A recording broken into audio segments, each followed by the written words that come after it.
YouTube, Sister Kate here. So here is the orchard in early summertime. You got all the stuff leafing out. You got things in bloom.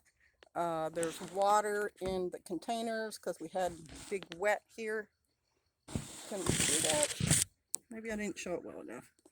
Um, Stuff's growing and that's good.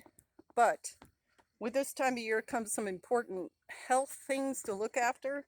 One of them is not to get overheated. If you see I'm sweating, see if you can tell I'm sweating, because it was very warm today. It's very humid.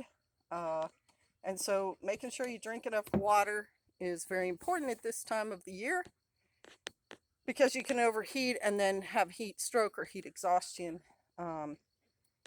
Also, we have a increased risk now, at least in our area with all the heat and humidity, of rashes, rubs, bug bites, um, fungus growth, like athlete's foot. And you can have fungus growing in weird spots. You can have it in like your fat rolls and in your underarm. You can get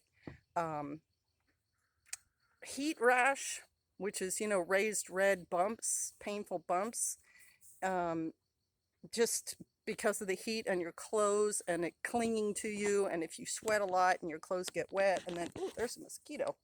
Speaking of pests, hey, come here, you got it. You can have heat rash. Like I said, you can have fungal infections and things like little scratches and bites and everything. Bacteria love warm, moist places to grow. And so your little cuts and your little punctures from things like blackberry bushes, you need to wash right away. You need to be super, super aware of, I'm moving stuff around right here. I'll show you when I'm moving around. I got little bits of this and that over here. I got a plant I need to plant, and I've got things that I get water in and so on. But using soap and water now is super important for all the infections you can get, and also because of the funguses. Soap actually does kind of dry your skin a bit. Obviously it doesn't stay dry, but it helps to kill the bacteria, because bacterial infections can go bad very quickly depending on what kind you have, and you want to avoid having to get on antibiotics for things like bites and cuts. Now, how do I know this?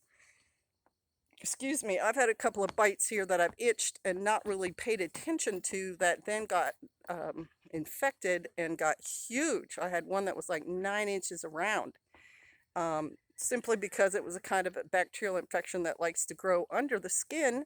And so once it got there, it started multiplying and growing and got hot.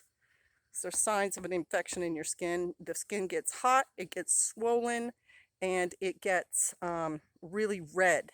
And one of the things you can do for snake bites, but also for infections, is when it's red, just draw a line around it and then see if it goes outside of that line. And if it's spreading, then, if Neosporin cream or triple antibiotic cream won't contain it, you might have to go get a shot of antibiotics or a pill.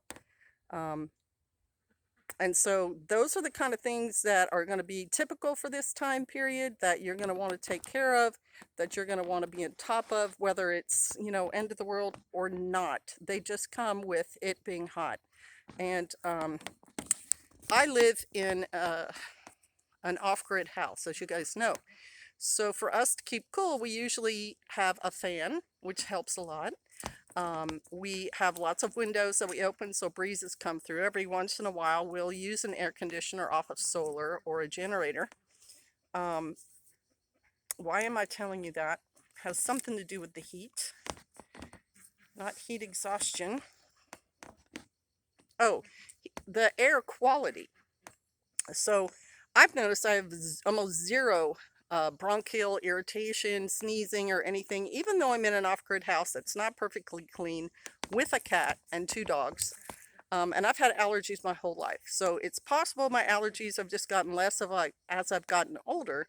But I notice when I go to hotels or houses with air conditioning, where your house is all locked up all summer, the air conditioning takes a lot of moisture out of the air, but it can be hard on your lungs and your nose. So if you're living in air conditioning and you find that you coughing and respiratory distress and nose blowing, it might be because of the air has been dried out by your air conditioner, and also the filter in your furnace air conditioning system. Even though you change it, your ducts all get dust and things in them, and they're not cleaned very often. So that could be what is happening with your seasonal allergies and your, summertime bronchial irritation.